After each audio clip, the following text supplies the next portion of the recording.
Assalamualaikum warahmatullahi wabarakatuh. Perkenalkan, nama saya Rifki Akbar Muhammad Yusuf dari kelompok 1. Saya akan mempresentasikan tentang teknik aseptis dan disinfeksi. Pengertian teknik aseptis dan disinfeksi. Teknik aseptik dan disinfeksi adalah dua komponen krusial dalam upaya pencegahan infeksi, baik di lingkungan medis maupun non-medis. Meskipun keduanya bertujuan untuk mengendalikan penyebaran mikroorganisme patogen, terdapat perbedaan mendasar antara keduanya dalam hal definisi, tujuan, objek yang ditangani, serta metode yang digunakan. Perbedaan teknik aseptis dan disinfeksi. Yang pertama yaitu definisi dan tujuan. Teknik aseptik merupakan serangkaian prosedur yang dirancang untuk mencegah masuknya mikroorganisme patogen ke dalam area tubuh yang rentan selama tindakan medis atau bedah. Tujuan utamanya adalah mencegah sterilitas area atau peralatan yang bersentuhan langsung dengan jaringan tubuh, sehingga mengurangi risiko infeksi pada pasien. Adapun untuk disinfeksi, yaitu merupakan proses yang bertujuan untuk menghilangkan atau membunuh mikroorganisme patogen pada permukaan benda mati, seperti peralatan medis, lantai, atau permukaan kerja. Disinfeksi tidak menjamin eliminasi semua bentuk kehidupan mikroba, seperti spora bakteri, tetapi efektif dalam mengurangi jumlah mikroorganisme ke tingkat yang tidak membahayakan kesehatan. Yang kedua yaitu objek yang ditangani. Teknik aseptik diterapkan pada jaringan hidup atau area tubuh yang rentan terhadap infeksi, seperti luka bedah, saluran infus, atau selama prosedur invasif lainnya. Untuk disinfeksi difokuskan pada permukaan benda mati dan peralatan yang mungkin terkontaminasi oleh mikroorganisme patogen, seperti meja operasi, instrumen bedah, atau peralatan medis lainnya. Yang ketiga ada metode dan prosedur. Aseptik melibatkan praktik-praktik seperti cuci tangan yang benar, penggunaan alat pelindung diri atau bisa disingkat APD seperti sarung tangan dan masker steril, sterilisasi peralatan sebelum digunakan, serta menjaga lingkungan tetap steril selama prosedur. Teknik ini memastikan bahwa mikroorganisme tidak masuk ke dalam area steril atau luka terbuka.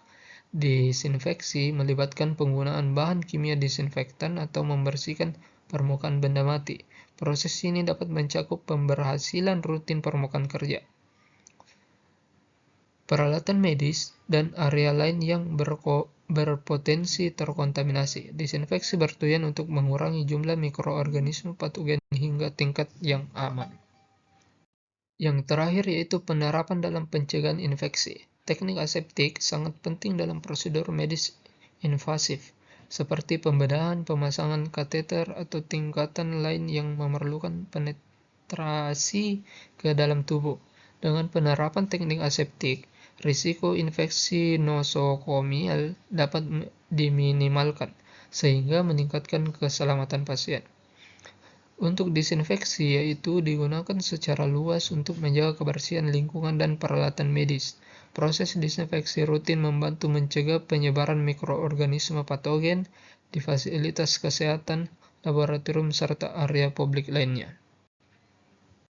Beberapa faktor fisik dan kimia juga memenuhi prosedur disinfektan. Yang pertama ada suhu, pH, kelembapan relatif, dan kesadahan air. Misalnya, aktivitas sebagian besar disinfeksi meningkatkan seiring dengan peningkatan suhu, tetapi ada beberapa pengecualian. Lebih jauh lagi, peningkatan suhu yang terlalu tinggi menyebabkan disinfektan terdegradasi dan melemahkan aktivitas patogennya, sehingga dapat menimbulkan potensi bahaya kesehatan. Untuk peningkatan pH, peningkatan aktivitas antimikroba beberapa disinfektan, misalnya glutaraldehida, senyawa amonium kuaterner, tetapi menurunkan aktivitas antimikroba yang lain, misalnya fenol, hipoklorit, dan iodium. pH memengaruhi aktivitas antimikroba dengan menggunakan molekul disinfektan atau permukaan sel. Kelembapan relatif merupakan satu-satunya faktor terpenting yang memengaruhi aktivitas disinfektan atau sterilan gas, seperti HO, klorin, dioksida, dan formaldehida. Dan yang terakhir ada kesadahan air, yakni konsentrasi tinggi kation divalen mengurangi tingkat kematian disinfektan tertentu.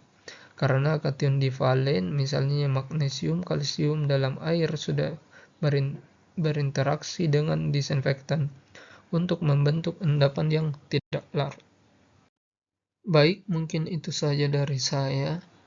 Berikut kesimpulan yang telah saya buat, yaitu teknik aseptis adalah metode yang dirancang untuk mencegah patogen menginfeksi benda, individu, atau lingkungan. Sedangkan disinfeksi adalah metode mematikan patogen dengan menggunakan disinfektan pada area yang terinfeksi atau terkontaminasi. Teknik aseptis efektif dalam mencegah perkembangbiakan patogen. Namun, disinfeksi tidak dapat mencegah perkembangbiakan patogen karena tidak dapat mematikan spora. Teknik aseptis maupun disinfeksi dapat diterapkan dalam dunia medis maupun non-medis, seperti di laboratorium, pabrik makanan, dan kosmetik. Disinfektan juga sering ditemukan dalam produk sehari-hari, seperti sabun dan alat pembersih. Walaupun teknik aseptis dan disinfeksi mudah ditemukan di berbagai bidang, prosedur penggunaan tetap perlu diperhatikan agar mendapatkan hasil yang maksimal dan aman. Faktor-faktor yang mempengaruhi kedua metode ini adalah pH, suhu, kelembapan, dan kesadahan air. Faktor-faktor ini akan mempengaruhi efektivitas disinfektan dalam mengurangi patogen. Sekian dari saya, kurang lebihnya mohon dimaafkan. Assalamualaikum warahmatullahi wabarakatuh.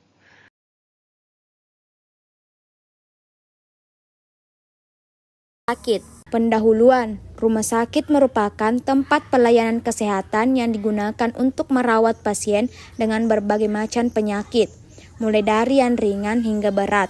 Namun, rumah sakit juga dapat menjadi tempat berkembangnya berbagai mikroorganisme patogen. Salah satunya adalah fungi atau jamur. Infeksi fungi menjadi ancaman serius terutama bagi pasien dengan sistem imun yang lemah seperti pasien kanker, HIV atau AIDS, pasien transplantasi organ, maupun pasien dengan menggunakan alat medis jangka panjang, serta pasien pasca operasi. Jenis fungsi yang sering ditemukan sebagai penyebab infeksi di rumah sakit antara lain Candida sp, Aspergillus sp, Cryptococcus sp, dan Mocorales. Fungi ini dapat menyerang berbagai organ tubuh seperti paru-paru, kulit, darah, dan sistem saraf pusat. Adapun rumusan masalah. Pertama, apa yang dimaksud dengan infeksi fungi di rumah sakit? 2. Apa saja faktor penyebab terjadinya infeksi fungi di rumah sakit? 3. Apa saja peran tenaga kesehatan dalam pengendalian infeksi fungi? Apa sih itu infeksi fungi di rumah sakit? Infeksi fungi di rumah sakit adalah infeksi yang disebabkan oleh jamur atau fungi yang berkembang di lingkungan rumah sakit dan menginfeksi pasien yang sedang menerima perawatan. Infeksi ini termasuk dalam kategori infeksi nosokomial, yaitu infeksi yang didapat pasien selama berada di rumah sakit atau fasilitas kesehatan lainnya. Rumah sakit dengan berbagai pasien yang memiliki kondisi medis yang bervariasi merupakan tempat yang sangat rentan terhadap penyebaran infeksi fungi. Adapun faktor-faktor penyebab infeksi fungi di rumah sakit. 1. Kondisi pasien dengan sistem imun yang lemah. Salah satu faktor resiko utama untuk infeksi fungi di rumah sakit adalah pasien dengan sistem kekebalan tubuh yang terganggu atau lemah. Pasien yang menderita penyakit kronis seperti HIV atau AIDS, kanker, diabetes, atau yang menjalani transplantasi organ lebih rentan terhadap infeksi fungi. 2. Lingkungan rumah sakit yang lembab dan kurang ventilasi. Rumah sakit dengan kelembapan yang tinggi dan ventilasi yang buruk menciptakan kondisi yang mendukung pertumbuhan jamur, spora fungi, seperti Aspergillus dan Candida, dapat berkembang biak dengan mudah di lingkungan yang lembab dan panas seperti ruang perawatan intensif, ICU, ruang bedah, atau ruang rawat inap. 3. Penggunaan alat medis yang tidak steril. Penggunaan alat medis yang terkontaminasi atau tidak disterilkan dengan baik adalah salah satu faktor penting dalam penularan infeksi fungi di rumah sakit. Alat medis seperti kateter, ventilator, infus, dan perangkat lainnya yang digunakan dalam perawatan pasien beresiko membawa spora fungi jika tidak dibersihkan dengan benar. Alat medis yang terkontaminasi dapat menjadi media bagi penyebaran infeksi fungi, terutama pada pasien yang dirawat di ruang perawatan intensif atau ruang bedah. 4. Praktik kebersihan yang tidak memadai. Tidak mematuhi praktik kebersihan yang ketat, seperti cuci tangan yang tidak teratur oleh tenaga kesehatan juga merupakan faktor yang mempengaruhi penularan infeksi fungi. 5. Kepadatan pasien dan mobilitas. Rumah sakit dengan jumlah pasien yang tinggi dan mobilitas pasien yang tinggi juga dapat meningkatkan resiko infeksi fungi. Pasien yang berpindah-pindah ruang atau yang terpapar dengan banyak orang lebih mungkin terkena infeksi fungi, terutama di ruang yang padat dan tidak terkontrol dengan baik. Adapun peran tenaga kesehatan dalam mencegah dan mengendalikan infeksi fungi. 1. Penerapan praktik kebersihan tangan yang tepat. Salah satu langkah paling dasar dan efektif yang dapat dilakukan oleh tenaga kesehatan untuk mencegah penularan infeksi fungi adalah dengan mematuhi kebijakan kebersihan tangan yang ketat, mencuci tangan dengan sabun dan air, atau menggunakan pembersih tangan berbasis alkohol sebelum dan setelah kontak dengan pasien atau permukaan yang terkontaminasi dapat mengurangi penyebaran spora fungi. 2. Sterilisasi dan disinfeksi alat medis. Tenaga kesehatan juga berperan dalam memastikan bahwa semua peralatan medis yang digunakan seperti kateter, ventilator, dan infus disterilkan dengan benar sebelum digunakan pada pasien. Peralatan medis yang tidak disterilkan dengan baik dapat menjadi sumber utama penyebaran infeksi fungi. 3. Pemantauan lingkungan rumah sakit. Tenaga kesehatan, khususnya petugas kebersihan, berperan penting dalam menjaga kebersihan dan kelembapan lingkungan rumah sakit. Mereka harus memastikan bahwa ruang rumah sakit termasuk kamar pasien, ruang perawatan intensif, dan ruang bedah dijaga kebersihannya dan memiliki ventilasi yang baik. 4. Edukasi kepada pasien dan keluarga. Selain menjaga kebersihan dan sterilisasi alat medis, tenaga kesehatan juga memiliki peran penting dalam mengedukasi pasien dan keluarga mereka mengenai pentingnya menjaga kebersihan pribadi dan mengenali tanda-tanda infeksi fungi. 5. Deteksi dini dan pengobatan yang tepat. Tenaga kesehatan juga bertanggung jawab dalam melakukan deteksi dini terhadap infeksi fungi pada pasien. Pasien yang terinfeksi harus segera mendapatkan pengobatan antifungal yang tepat.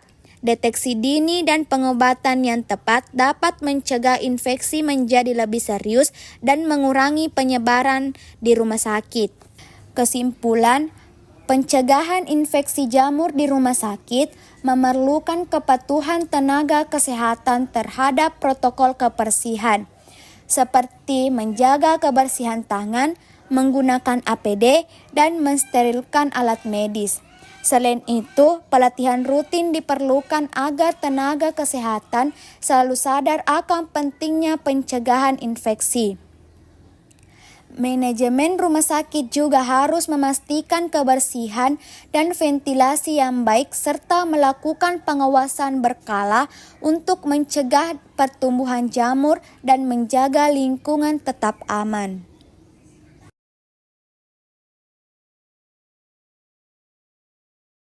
Masuk ke pembahasan, kita perlu tahu apa itu fungi dan anti jamur. Fungi adalah kelompok mikroorganisme eukariotik yang mencakup ragi, kapang, dan jamur makroskopik seperti jamur merang. Fungi dapat hidup di berbagai lingkungan dan memiliki peran penting dalam ekosistem, seperti penguraian bahan organik. Namun, beberapa jenis fungi dapat menjadi patogen yang menyebabkan infeksi pada manusia, hewan, dan tanaman. Nah, anti jamur adalah zat atau obat yang digunakan untuk menghambat pertumbuhan atau fungiastatik atau membunuh fungi, fungisida. Anti jamur digunakan untuk mengobati infeksi jamur pada kulit, kuku, selaput lendir, serta infeksi sistemik yang lebih serius. Nah, adapun mekanisme kerja dari anti jamur. Anti jamur sendiri diklasifikasikan berdasarkan mekanisme kerjanya, yaitu yang pertama, menghambat sintesis dinding sel jamur, kedua, mengganggu permeabilitas membran sel, ketiga, menghambat sintesis ergosterol, dan yang terakhir, menghambat sintesis DNA atau RNA. Adapun keunggulan dari kombinasi anti jamur. Yang pertama yaitu efek sinergis, yang kedua mengurangi resistensi jamur, yang ketiga spektrum aktivitas yang lebih luas, dan yang terakhir mengurangi risiko kekambuhan. Berikut contoh kombinasi anti jamur yang efektif. Berikut studi klinis dan tantangan dalam kombinasi anti jamur. Studi klinis meliputi 1. Onychomycosis, yang dimana kombinasi itraconazole ditambah amorolfin menyebabkan kesembuhan 93% dibandingkan itraconazole tunggal. Kemudian yang kedua ada candidiasis sistemik, yang dimana amphotericin B ditambah flucytosin lebih aktif dibandingkan amphotericin B tunggal. Kemudian yang terakhir ada aspergillosis invasif, yang dimana caspofungin ditambah voriconazole memberikan hasil yang lebih baik dibandingkan voriconazole tunggal. Adapun beberapa tantangannya seperti yang pertama, efek samping lebih tinggi. Beberapa kombinasi dapat meningkatkan toksisitas, misalnya nefrotoksisitas pada amphotericin B.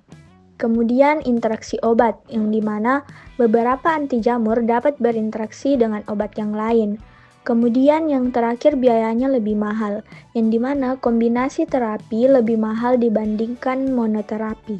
Ada pula beberapa aplikasi kombinasi anti jamur dalam produk farmasi. Yang pertama pada sediaan topikal. Contohnya terbinafin ditambah siklopirox untuk infeksi dermatofitosis. Kemudian contoh lainnya clotrimazole ditambah betamethasone untuk infeksi jamur dengan inflamasi. Kemudian untuk sediaan oral, contohnya itraconazole ditambah terbinafin untuk onychomycosis, dan contoh lainnya fluconazole ditambah flucytosin untuk candidiasis sistemik. Kemudian pada sediaan oftalmik, contohnya netamisin ditambah voriconazole untuk keratitis jamur, dan contoh lainnya amphotericin B ditambah fluconazole untuk infeksi jamur intraokular. Pada sediaan injeksi, contohnya amphotericin B ditambah flucytosin untuk meningitis cryptococcus. Kemudian contoh lainnya caspofungin ditambah voriconazole untuk aspergillosis invasif. Dan yang terakhir pada sediaan cat kuku medis, contohnya amorfin ditambah terbinafin untuk terapi jangka panjang pada onychomycosis.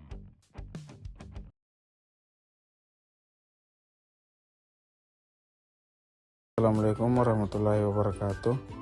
Baik, saya akan mempresentasikan hasil PPT saya.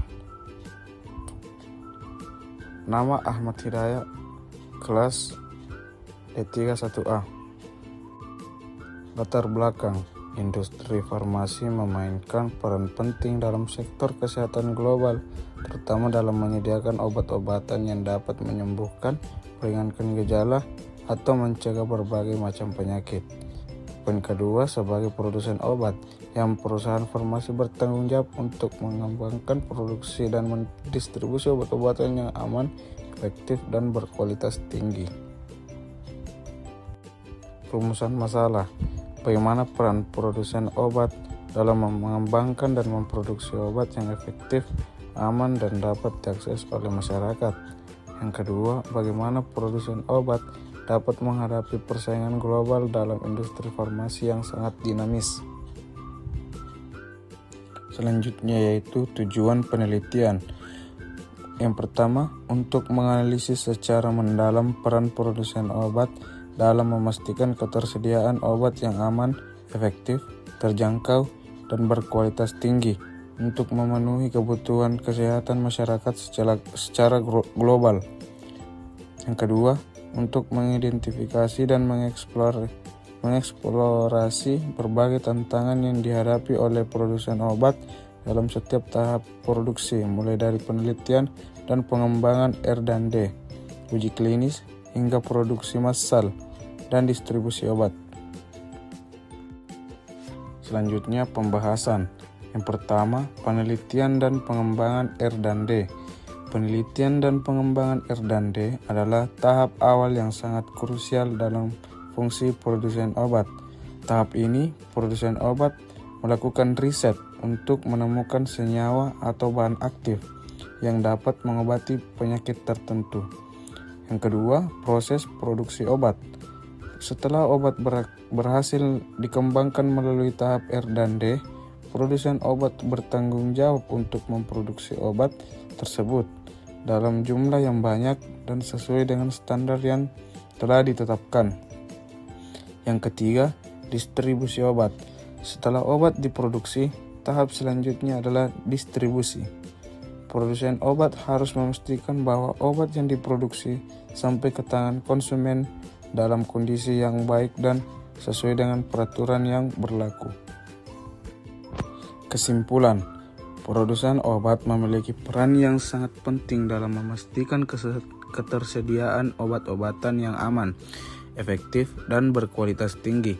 Proses yang melibatkan penelitian dan pengembangan R&D, uji klinis, dan produksi massal memastikan bahwa obat yang diproduksi dalam memberikan solusi medis yang bermanfaat bagi masyarakat global, baik dalam pengobatan maupun pencegahan penyakit.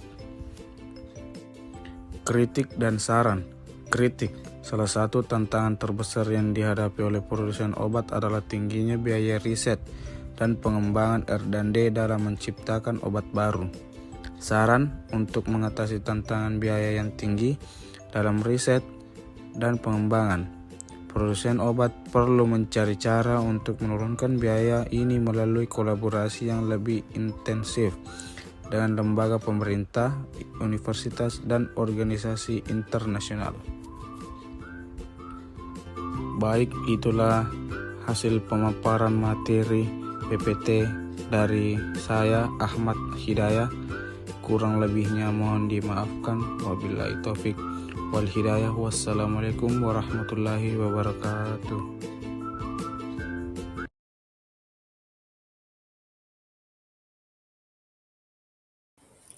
Halo, perkenalkan nama saya Maria Vanessa Putri. Di sini saya akan membahas tentang TPC sebagai minuman probiotik berbasis fungi. Langsung saja kita ke materinya. Berikut adalah materi yang akan saya bawakan. Ada pendahuluan, peran fungi dalam fermentasi TPC, manfaat TPC bagi kesehatan, dan kesimpulan. TPC adalah salah satu produk minuman hasil fermentasi. Bahan dasar TPC sendiri dapat berasal dari semua bagian nanas kecuali daunnya. TPC adalah minuman fermentasi yang memiliki kadar alkohol ringan yang dibuat secara tradisional dan ditemukan di Meksiko, dan berbahan dasar nanas. Kandungan gizi yang terdapat pada kulit nanas kaya akan karbohidrat yang mudah dicerna dan enzim bromelin yang berguna untuk membantu dalam proses pencernaan protein. Yang kedua adalah peran fungi dalam fermentasi TPC. TPC memiliki keanekaragaman mikroba yang berperan penting dalam proses fermentasi, termasuk jamur dan bakteri. Komunitas mikroba pada minuman probiotik TPC didominasi oleh bakteri asam laktat, seperti Lactobacillus, Leuconostoc, Acetobacter, dan Lactococcus, serta komunitas jamur seperti Saccharomyces, Gibberella, Zygosaccharomyces, Candida, Meyerozoma, Thalaromyces, Epicoccum, dan Cabatiella. Dalam fermentasi TPC, kulit nanas dapat menghasilkan jamur sendiri sehingga tidak membutuhkan tambahan khamir lainnya atau starter lainnya. Ini adalah proses fermentasi yang mana proses fermentasi terjadi karena jamur atau Saccharomyces cerevisiae mengubah gula menjadi alkohol dan bakteri mengubah alkohol menjadi asam laktat. Senyawa yang dihasilkan adalah vitamin A, B, C, dan nutrisi yang baik bagi kesehatan pencernaan. Yang ketiga adalah manfaat tepache bagi kesehatan. Tepache bermanfaat bagi kesehatan pencernaan, menjaga daya tahan tubuh, membantu mencegah dan mengobati diare, membantu melawan parasit dalam tubuh, menghambat bakteri patogen, dan mengurangi reaksi intoleransi laktosa. Setelah kita mengetahui apa itu tepache, bagaimana cara pembuatan, bakteri dan jamur apa saja yang ikut andil dalam fermentasi tepache, sekarang kita sampai pada kesimpulan, minuman probiotik tepache yang dibuat dari kulit nanas memiliki berbagai manfaat yang baik untuk kesehatan. Tepache mengandung vitamin dan nutrisi yang bermanfaat untuk sistem pencernaan, serta memiliki kemampuan antimikroba yang dapat melawan parasit di dalam usus. Tepache dapat digunakan sebagai alternatif untuk mengurangi limbah padat yang dihasilkan dari pengolahan buah nanas. Cukup sekian materi yang saya bawakan. Saya Maria Vanessa Putri, pamit undur diri.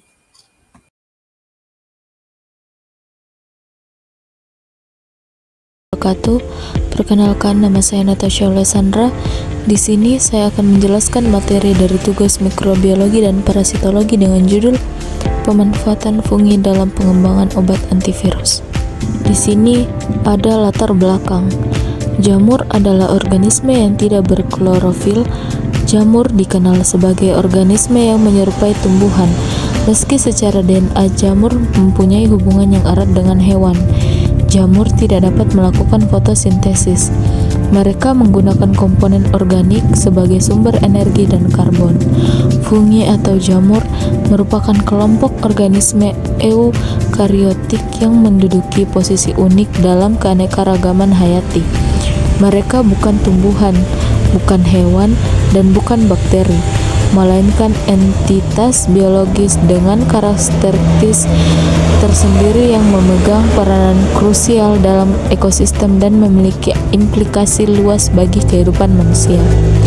Pemanfaatan fungi dalam pengembangan obat antivirus memiliki akar sejarah yang kuat dan terus berkembang seiring kemajuan ilmu pengetahuan. Sejak ribuan tahun lalu, masyarakat di berbagai belahan dunia, terutama di Asia Timur, telah memanfaatkan jamur sebagai bagian dari pengobatan tradisional. Berikut ada pula rumusan masalah. Yang pertama, apa yang dimaksud dengan jamur atau fungi dan obat antivirus? Yang kedua, senyawa apa dalam jamur atau fungi tersebut yang berperan dalam melawan virus? Yang ketiga, bagaimana potensi pengaplikasian dalam pengembangan obat antivirus? Dan yang terakhir, bagaimana cara memanfaatkan jamur endofit, jamur yang hidup di dalam tanaman sebagai sumber obat antivirus? Tujuan yang akan dicapai, yang pertama, untuk mengetahui apa yang dimaksud dengan fungi dan obat antivirus. Yang kedua, untuk mengetahui senyawa apa saja yang berperan melawan virus. Yang ketiga, untuk mengetahui potensi pengaplikasian dalam pengembangan obat antivirus. Dan yang terakhir, untuk mengetahui bagaimana cara memanfaatkan jamur endofit, jamur yang hidup di dalam tanaman sebagai sumber obat antivirus. Baik, di sini saya akan menjelaskan pengertian fungi atau jamur dan obat antivirus. Fungi berasal dari bahasa Latin yang menggambarkan tentang jamur. Banyak jenis-jenis jamur, baik jamur yang biasa dikonsumsi oleh kebanyakan orang maupun jamur yang digunakan untuk fermentasi atau untuk produksi antibiotik. Fungi sebagai kelompok organisme eukariotik heterotrof memiliki peran yang sangat beragam dan penting dalam ekosistem dan bioteknologi. Obat antivirus merupakan senyawa kimia yang dirancang khusus untuk menghambat replikasi virus di dalam sel inang. tanpa menyebabkan kerusakan signifikan pada sel tersebut. Obat antivirus adalah kelas obat yang dirancang khusus untuk melawan infeksi virus. Berbeda dengan antibiotik yang efektif melawan bakteri, obat antivirus bekerja dengan cara menghambat replikasi virus di dalam sel inang. Adapun senyawa dalam fungi yang berperan dalam melawan virus. Fungi atau jamur menyimpan kekayaan senyawa bioaktif yang memiliki potensi besar dalam melawan virus melalui berbagai mekanisme yang kompleks dan saling terkait. Berikut senyawa dalam fungi yang berperan dalam melawan virus. Yang pertama, polisakarida, peningkatan imunitas dan aktivitas antivirus tidak langsung.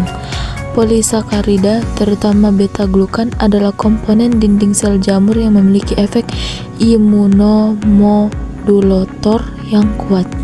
Mereka bekerja dengan cara mengaktifkan sel-sel kekebalan tubuh, seperti sel NK, natural killer, makrofag, dan sel dendritik yang berperan penting dalam mengenali dan menghancurkan sel-sel yang terinfeksi virus.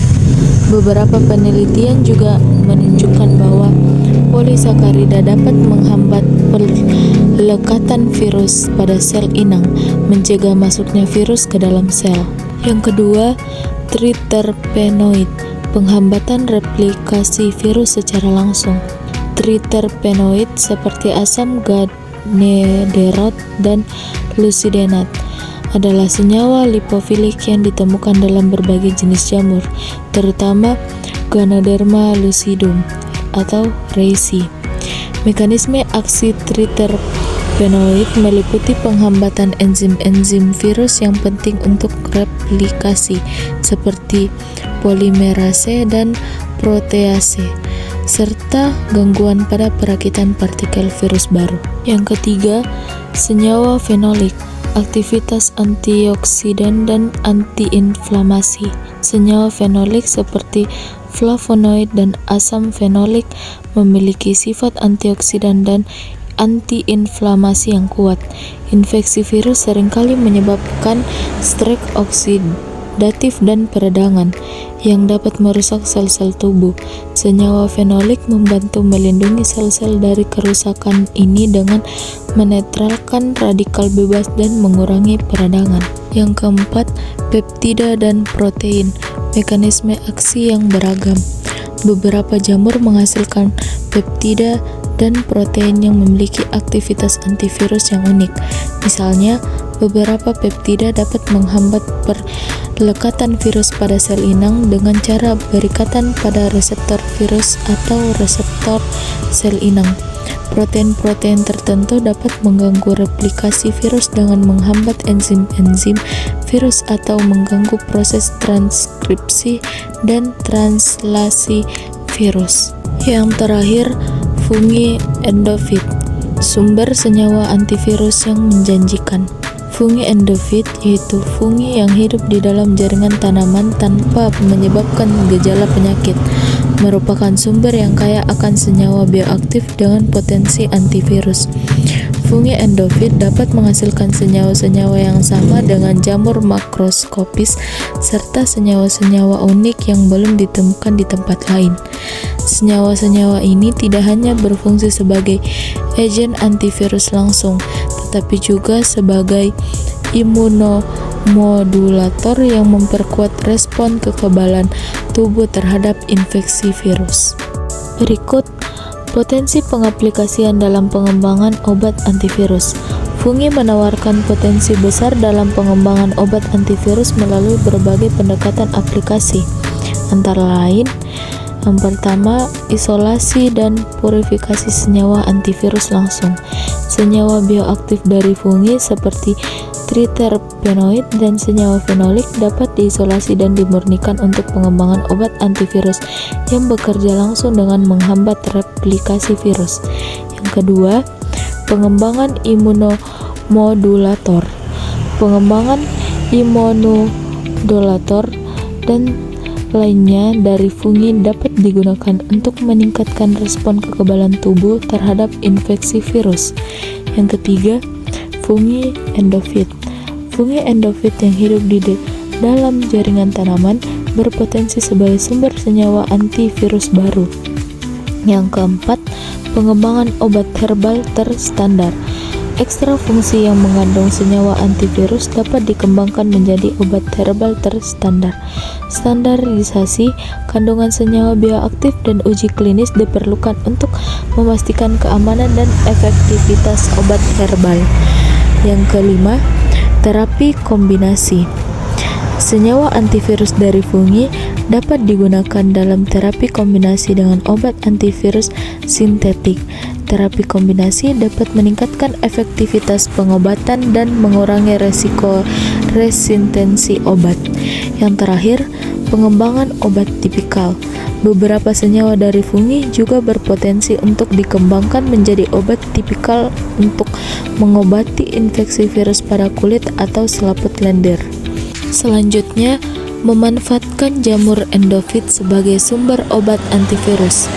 Jamur endofit mikroorganisme yang hidup secara simbiotik di dalam jaringan tanaman tanpa menyebabkan gejala penyakit telah muncul sebagai sumber yang kaya akan senyawa bioaktif dengan potensi antivirus yang signifikan. Keunikan jamur endofit terletak pada kemampuannya untuk menghasilkan metabolit sekunder yang seringkali berbeda dari jamur saprofit atau patogen, menjadikan target yang menarik untuk penemuan obat baru. Yang pertama, eksplorasi tanaman inang dan isolasi jamur endofit. Pemilihan tanaman inang. Tanaman obat tradisional yang telah digunakan selama berabad-abad juga merupakan sumber yang menjanjikan karena endofit di dalamnya mungkin berkontribusi pada khasiat terapeutik tanaman tersebut. Isolasi dan identifikasi. Proses isolasi jamur endofit harus dilakukan secara aseptik untuk menghindari kontaminasi. Jaringan tanaman yang sehat seperti daun, batang, atau akar disterilisasi permukaannya dengan ditanam pada media pertumbuhan jamur. Koloni jamur yang tumbuh diidentifikasi secara karakteristik morfologi dan molekular, seperti analisis urutan DNA ribosom. Yang kedua, pengembangan obat antivirus berbasis jamur endofit. Optimasi produksi. Kondisi kultur jamur endofit dioptimalkan untuk meningkatkan produksi senyawa antivirus. Faktor-faktor seperti media pertumbuhan, suhu, pH, dan aerasi dapat mempengaruhi produksi metabolit sekunder. Teknik bioteknologi seperti rekayasa genetik dapat digunakan untuk meningkatkan ekspresi gen yang terlibat dalam biosintesis senyawa antivirus. Formulasi dan uji klinis. Senyawa antivirus diformulasikan sebagai bentuk sediaan obat yang sesuai, seperti tablet, kapsul, atau injeksi. Uji praklinis pada hewan dilakukan untuk mengevaluasi keamanan dan efektivitas obat. Uji klinis pada manusia dilakukan untuk mengkonfirmasi keamanan dan efektivitas obat dalam pengobatan infeksi virus. Adapun kesimpulan atau ringkasan poin-poin penting. Fungi atau jamur merupakan kelompok organisme eukariotik heterotrof yang memiliki peran penting dalam ekosistem dan bioteknologi. Mereka memiliki potensi besar dalam pengembangan obat antivirus karena menghasilkan berbagai senyawa bioaktif yang dapat menghambat replikasi virus dan meningkatkan respon imun tubuh. Pengembangan obat antivirus dari fungi melibatkan berbagai pendekatan, termasuk isolasi senyawa antivirus langsung, pengembangan imunomodulator, dan pemanfaatan jamur endofit. Sekian, terima kasih. Semoga materi yang saya sampaikan dapat memberikan dampak baik dan dapat menambah ilmu baru. Jika ada salah kata dan kalimat, saya memohon maaf. Assalamualaikum warahmatullahi wabarakatuh.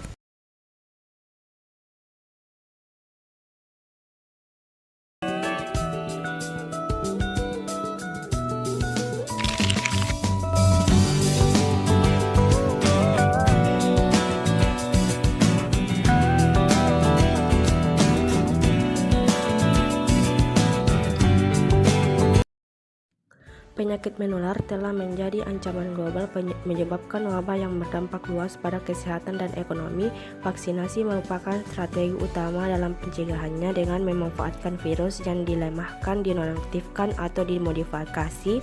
Teknologi vaksin terus berkembang, termasuk vaksin berbasis vektor, virus, dan mRNA, yang memungkinkan respon imun lebih cepat dan efektif. Namun tantangan seperti mutasi virus, distribusi yang merata, dan penerimaan masyarakat masih perlu diatasi agar vaksinasi dapat lebih optimal dalam melindungi kesehatan global.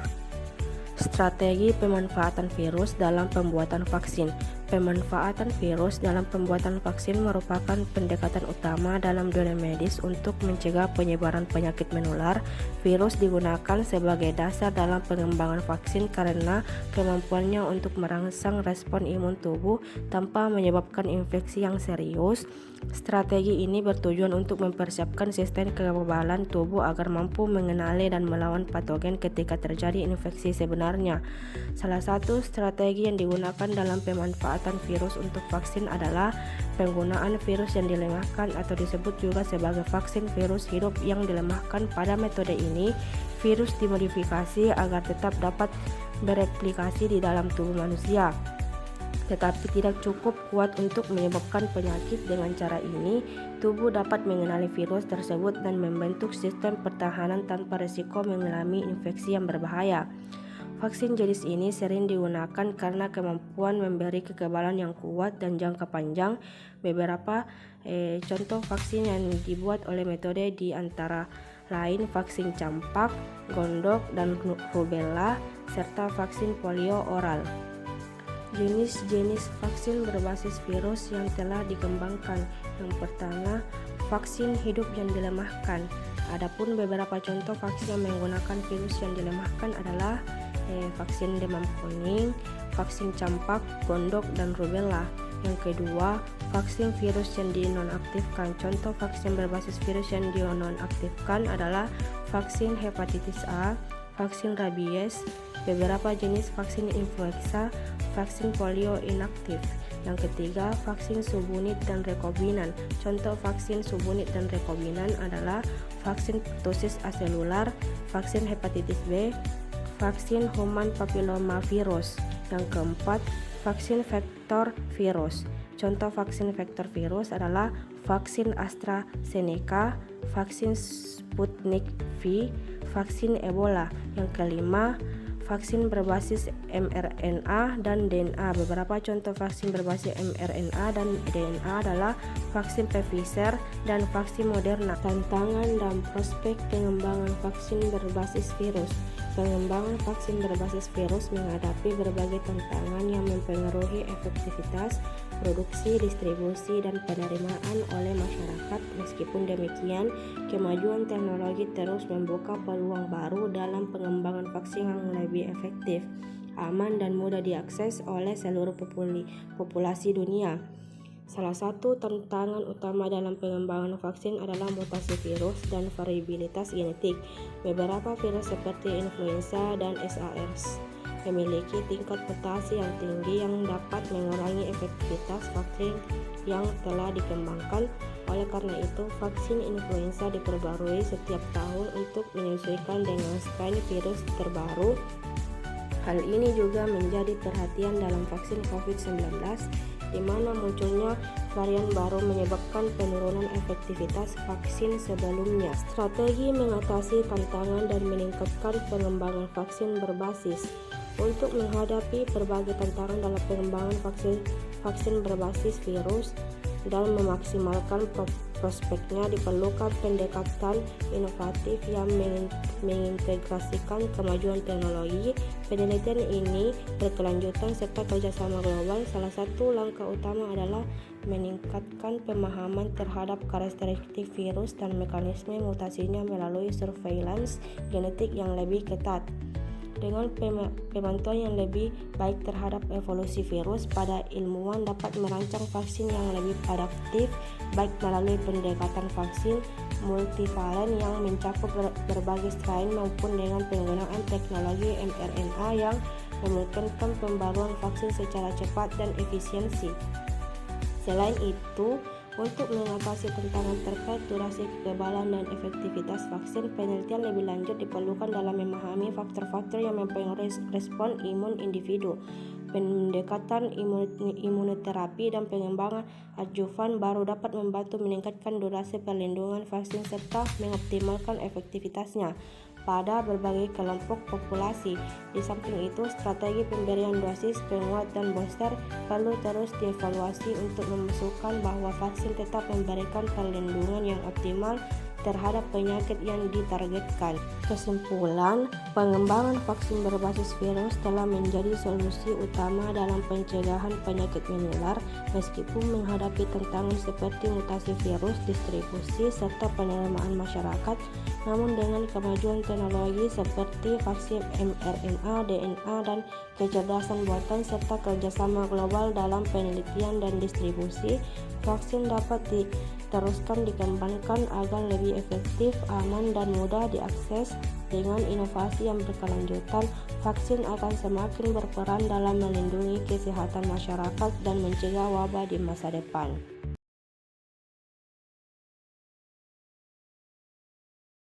Memanfaatkan virus sebagai vektor untuk menggantikan atau memperbaiki gen yang rusak dalam pengobatan berbagai penyakit genetik.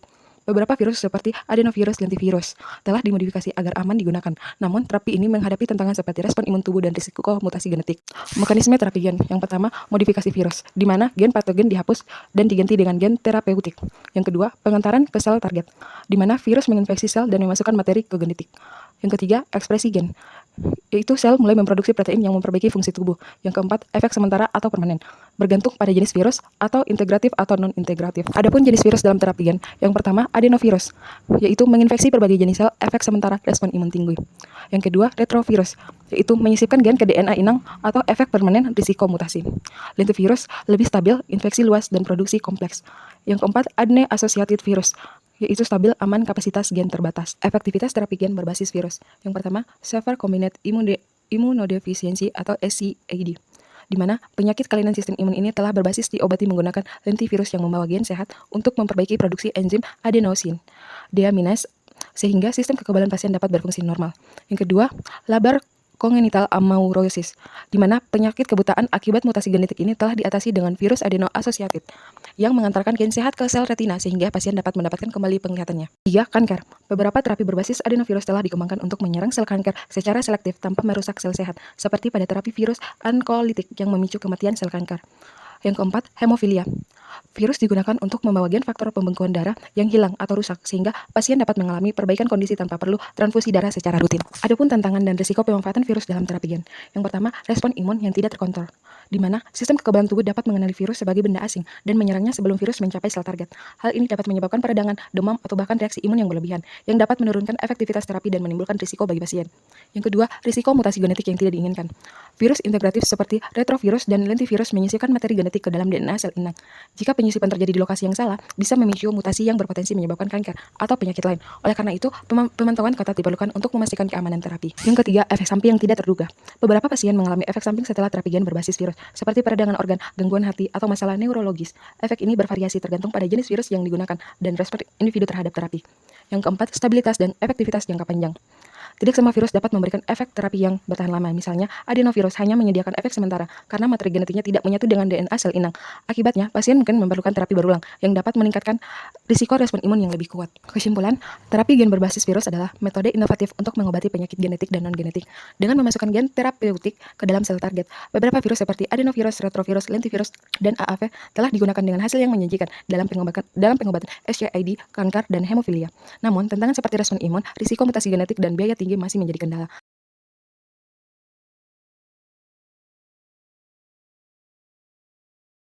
Materi yang berjudul Hubungan Infeksi Virus dengan Resiko Kanker pada Manusia. Sebelum itu, izinkan saya memperkenalkan diri saya terlebih dahulu. Perkenalkan, saya Andi Gasania Cynthia Salsabila dari kelas D3 1A. Pendahuluan, infeksi virus telah lama dikaitkan dengan perkembangan kanker. Beberapa virus memiliki kemampuan mengubah sel inang secara genetik, menyebabkan pertumbuhan sel yang tidak terkendali, sehingga menjadi kanker. Virus seperti HPV, HBV, HCV, EBV, dan HIV berperan dalam sekitar 15-20% kasus kanker di dunia. Rumusan masalah. Beberapa pertanyaan utama yang akan saya bahas dalam presentasi ini adalah apa saja virus yang meningkatkan risiko kanker, bagaimana mekanisme virus dalam memicu kanker, faktor apa saja yang mempengaruhi infeksi virus onkogenik, bagaimana cara mencegah dan mengendalikan infeksi virus yang berhubungan dengan kanker. Kemudian slide selanjutnya yaitu jenis-jenis virus onkogenik. Beberapa virus yang diketahui dapat menyebabkan kanker antara lain HPV, penyebab kanker serviks, anus, dan orofaring.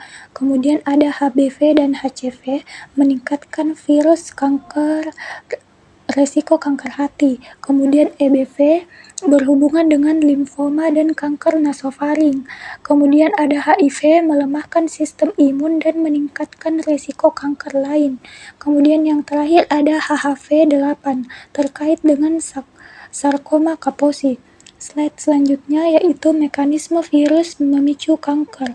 Virus dapat memicu kanker melalui berbagai cara dengan integrasi genom virus ke dalam DNA inang seperti pada HPV, induksi mutasi genetik yang mengganggu fungsi norma sel, penekanan sistem imun seperti yang terjadi pada penderita HIV, peradangan kronis seperti akibat infeksi hepatitis yang dapat merusak sel hati, ekspresi onkogen virus yang dapat mengubah sel normal menjadi sel kanker.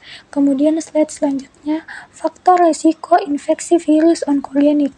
Beberapa faktor yang meningkatkan risiko seseorang terkena virus penyebab kanker meliputi sistem imun yang lemah, misalnya pada penderita HIV atau AIDS, kemudian perilaku seksual yang berisiko seperti sering berganti pasangan tanpa perlindungan. Kemudian ada penggunaan jarum suntik yang tidak steril, juga dapat meningkatkan risiko HBV dan HCV.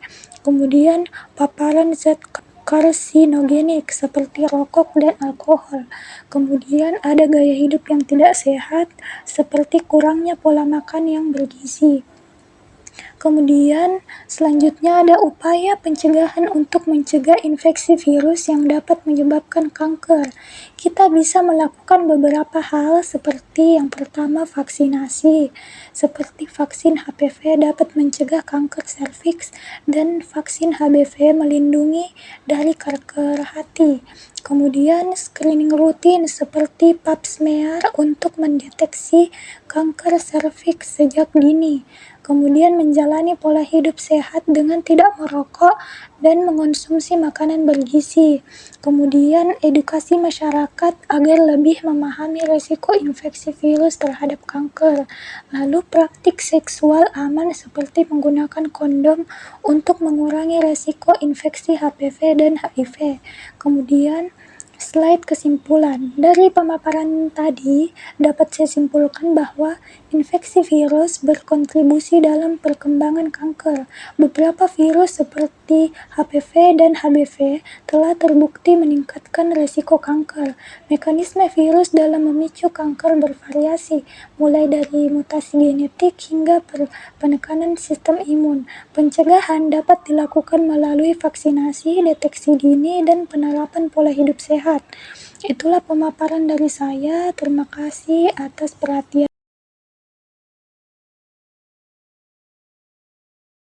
Nama saya Amelia Susantanggo dari kelas D31A dengan NIM PO7132512410006. Di sini saya akan mempresentasikan PPT yang telah saya buat dengan judul yaitu Dampak dan Pencegahan Influenza terhadap Kesehatan Ibu Hamil dan Anak. Jadi di sini kita masuk ke pendahuluan. Jadi influenza adalah penyakit menular yang sering dianggap ringan, tetapi bisa berdampak serius, terutama pada ibu hamil dan anak-anak. Virus ini menyerang sistem pernapasan dan menyebar dengan mudah melalui droplet saat batuk atau bersin. Ibu hamil lebih rentan terkena influenza karena sistem imunnya mengalami perubahan. Jika terinfeksi, resikonya bisa lebih tinggi, termasuk komplikasi seperti pneumonia dan kelahiran prematur. Begitu juga dengan anak-anak, terutama yang masih kecil, karena sistem imun mereka belum berkembang sempurna. Karena influenza bisa berdampak serius, kita perlu memahami penyebabnya, dampaknya, serta bagaimana cara mencegah dan mengobatinya agar ibu dan anak tetap sehat. Presentasi ini akan membahas penyebab influenza, dampaknya bagi ibu hamil dan anak, serta langkah-langkah pencegahan dan pengobatan yang tepat. Di sini ada penyebab influenza. Influenza disebabkan oleh virus influenza tipe A, B, dan C yang menyebar melalui droplet saat batuk, bersin, atau menyentuh permukaan yang terkontaminasi. Virus ini sangat menular dan dapat menyebabkan wabah musiman. Dampaknya pada ibu hamil, yang pertama itu lebih rentan terkena infeksi karena sistem imun melemah selama kehamilan. Yang kedua, menyebabkan komplikasi serius seperti pneumonia, gangguan pernapasan, bahkan kelahiran prematur. Dampaknya pada anak, yang pertama itu sistem imun mereka belum berkembang sempurna sehingga lebih mudah terinfeksi. Yang kedua itu bisa menyebabkan komplikasi seperti pneumonia, infeksi telinga, atau demam tinggi yang berisiko kejang. Adapun faktor resiko, yang pertama itu ibu hamil dan anak kecil memiliki daya tahan tubuh lebih lemah. Yang kedua, tidak mendapatkan vaksinisasi influenza meningkatkan resiko infeksi. Yang ketiga, kurangnya kebersihan seperti tidak mencuci tangan atau sering menyentuh wajah memudahkan penyebaran virus. Karena ibu hamil dan anak-anak lebih rentan, penting untuk memahami faktor resiko agar bisa melakukan pencegahan sejak dini. Di sini ada pencegahan dan pengobatan. Dimulai dari pencegahan, influenza dapat dicegah dengan langkah-langkah sederhana, terutama bagi ibu hamil dan anak-anak yang lebih rentan terhadap komplikasi. Yang pertama itu vaksinasi tahunan, cara paling efektif untuk mencegah influenza. Direkomendasikan untuk ibu hamil karena juga melindungi bayi dalam kandungan. Anak-anak juga perlu divaksin agar terhindar dari risiko infeksi yang lebih parah. Yang kedua, menjaga kebersihan. Cuci tangan dengan sabun untuk menghindari penyebaran virus. Gunakan masker saat sakit atau di tempat ramai. Terapkan etika batuk dan bersin dengan menutup mulut. Gunakan siku atau tisu. Yang selanjutnya, pola hidup sehat. Makan bergizi untuk meningkatkan daya tahan tubuh. Istirahat cukup agar tubuh bisa melawan infeksi dengan lebih baik. Olahraga teratur untuk menjaga kebugaran dan sistem imun. Nah, di sini ada pengobatan, yaitu jika sudah terinfeksi, pengobatan cepat dapat mengurangi keparahan gejala dengan mencegah komplikasi. Di sini ada gejala ringan dengan istirahat cukup, minum banyak cairan, dan konsumsi makanan bergizi. Menggunakan obat pereda gejala seperti paracetamol untuk mengatasi demam dan nyeri. Untuk gejala berat, yang pertama itu pemberian antivirus seperti oseltamivir dalam 48 jam pertama dapat mencegah pemulihan atau mempercepat pemulihan. Yang kedua, jika ada komplikasi seperti pneumonia atau kesulitan bernapas, diperlukan perawatan medis lebih lanjut. Jadi, pencegahan dengan vaksinasi dan kebersihan lebih baik daripada mengobati. Namun, jika terkena influenza, pengobatan cepat dan tepat sangat penting untuk menghindari komplikasi serius. Jadi kesimpulannya, influenza adalah penyakit menular yang berisiko tinggi bagi ibu hamil dan anak-anak. Pencegahan terbaik adalah vaksinasi, menjaga kebersihan, dan pola hidup sehat. Jika terinfeksi, pengobatan cepat dengan istirahat, hidrasi, dan obat antivirus dapat mencegah komplikasi serius. Mencegah lebih baik daripada mengobati, tetapi penanganan yang tepat sangat penting untuk pemulihan. Kita semua memiliki peran dalam mencegah penyebaran influenza. Mari mulai dari diri kita sendiri dengan menerapkan pola hidup sehat dan menjaga kebersihan. Demikian presentasi dari saya. Semoga informasi yang saya berikan bermanfaat. Lebih dan kurangnya mohon dimaafkan. Assalamualaikum warahmatullahi wabarakatuh.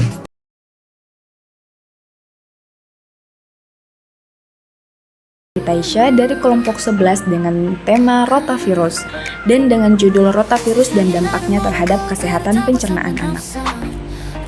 Pengertian rotavirus. Rotavirus adalah jenis virus yang menyerang sistem pencernaan, terutama usus, dan menjadi penyebab utama diare pada bayi serta anak-anak. Infeksi virus ini sangat umum terjadi terutama pada anak-anak yang berusia di bawah 5 tahun. Sebagian besar anak-anak akan mengalami infeksi rotavirus setidaknya sekali sebelum mereka mencapai usia 5 tahun.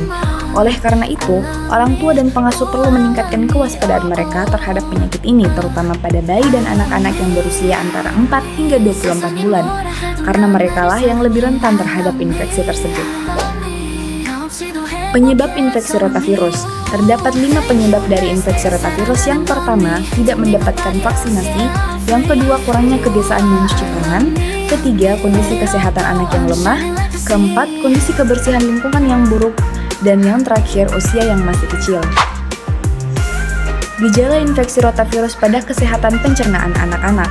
Terdapat beberapa gejala. Yang pertama, diare berkepanjangan. Penderita dapat mengalami diare dengan frekuensi tinggi yang berlangsung selama 3 hingga 8 hari. Diare ini umumnya berair dan dapat menyebabkan tubuh kehilangan banyak cairan dalam waktu yang singkat. Kedua, demam. Infeksi rotavirus seringkali disertai dengan peningkatan suhu tubuh yang berkisar dari ringan hingga cukup tinggi. Ketiga, muntah. Muntah sering terjadi terutama pada tahap awal infeksi dan bisa berlangsung selama beberapa hari. Keempat, nyeri pada perut. Sebagian penderita mengalami kram atau rasa tidak nyaman di bagian perut mereka sehingga mengakibatkan peradangan pada saluran pencernaan. Kelima, resiko dehidrasi akibat diare. Karena diare yang disebabkan oleh rotavirus bersifat intens dan berlangsung dalam beberapa hari, anak-anak sangat rentan mengalami kehilangan cairan tubuh yang berlebihan atau dehidrasi. Keenam, mata tampak cekung. Bagian mata terlihat lebih dalam dan kurang bercahaya yang menandakan tubuh tersebut mengalami kekurangan cairan. Dan yang terakhir, mulut kering. Produksi air liur berkurang sehingga mulut dan bibir tampak lebih kering dari biasanya. Pengobatan infeksi rotavirus. Ada beberapa macam pengobatan. Yang pertama, memastikan tubuh mendapatkan cukup istirahat. Kedua, menghindari makanan dan minuman tertentu. Ketiga, memilih makanan yang bernutrisi tinggi. Dan keempat, mengonsumsi larutan rehidrasi oral atau oralit, yang dimana minuman ini sangat dianjurkan karena mengandung elektrolit penting yang membantu tubuh dalam menggantikan cairan yang hilang akibat diare berkepanjangan. Dan yang terakhir, menjaga asupan cairan tubuh. Pencegahan infeksi rotavirus pada kesehatan pencernaan anak-anak. Ada 4 pencegahannya. Yang pertama, menggunakan air bersih dan makanan yang higienis. Kedua, menjaga kebersihan lingkungan. Ketiga, melakukan vaksinasi rotavirus sesuai jadwal. Dan yang terakhir, menjaga kebersihan tangan dengan mencuci tangan secara teratur. Baiklah, itulah tadi hasil dari presentasi saya. Berikut adalah kesimpulan yang akan saya bacakan, yaitu rotavirus adalah penyebab utama diare pada anak-anak di seluruh dunia. Infeksi rotavirus dapat menyebabkan gejala yang serius seperti diare, muntah, dan dehidrasi. Pencegahan infeksi rotavirus dapat dilakukan dengan mencuci tangan secara teratur, menghindari kontak dengan orang yang terinfeksi, dan melakukan vaksinasi rotavirus pada anak-anak. Pengobatan infeksi rotavirus biasanya bersifat suportif, yaitu menggantikan cairan yang hilang dan menggunakan obat untuk mengurangi gejala. Sekian dari saya, terima kasih. Wassalamualaikum warahmatullahi wabarakatuh.